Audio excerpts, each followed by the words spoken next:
with regards to the manufacture of the MACH reactors, let me firstly say that we always have some units of every size that we make in stock. As you can see here behind me, there's quite a few reactors laid out.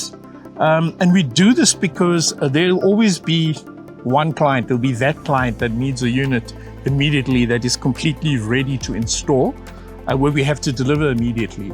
And of course, we like to keep our clients happy and also relieve the stress on ourselves to have to build things in a hurry.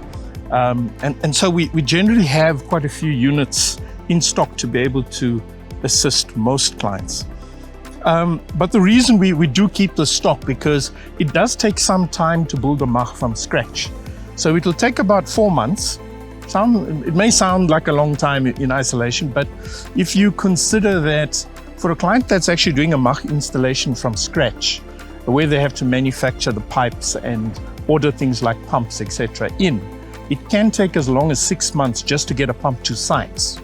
So as long as we're told up front when they're beginning their project that they require MACHs of different sizes, and we start building, the MACH reactors will probably get to site before the pumps, let's put it that way. So I've never had a client yet that's had to wait on a MACH reactor to complete an installation. It's always been one of the other components of the installation that's held things up. Now, if we look at why does it take 4 months to build a MACH, the longest lead item on this MACH reactors are the actual venturis, the high-speed venturi in that section, and then the collection venturi at the bottom here. And those venturis are bespoke in terms of the material, in terms of their geometry, and also the sheer size. These collection venturis get rather large in diameter on the big units. They can get to 250, 300 millimeter diameter, which is really, it's a decent size of pipe. And to get them completed with all the equipment, the furnaces and machinery, etc., that's required to complete it, there's actually only one factory, I think, in the whole world that is fully kitted in terms of their machinery and equipment to build these venturis. So I've got to always think ahead, and I'd have to say I always have venturis that are being built or even in the process of being shipped that I just store away so that it reduce the stress on that long lead item. But that's the longest lead time. That's what we end up waiting for. Usually, while we're waiting for venturis, we'll begin with the steel casings. And this is a mild steel casing that houses everything.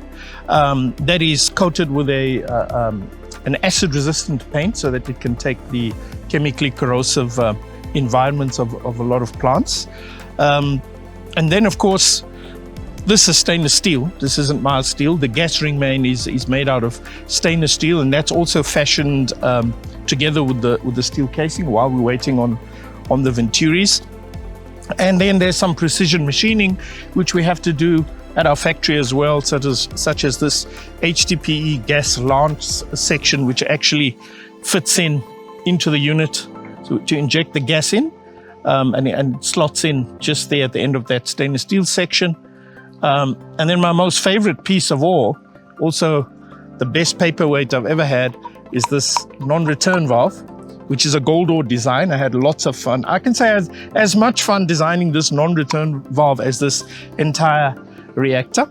And so, this is also precision machined, and these would just bolt on to the gas sections to prevent slurry ingress into the gas lines. And really, when it comes to it, these individual components are finally assembled here in South Africa at the factory. And 4 months from beginning to end will give you a reactor that requires zero maintenance, has minimal wear characteristics, and will last way beyond 10 years.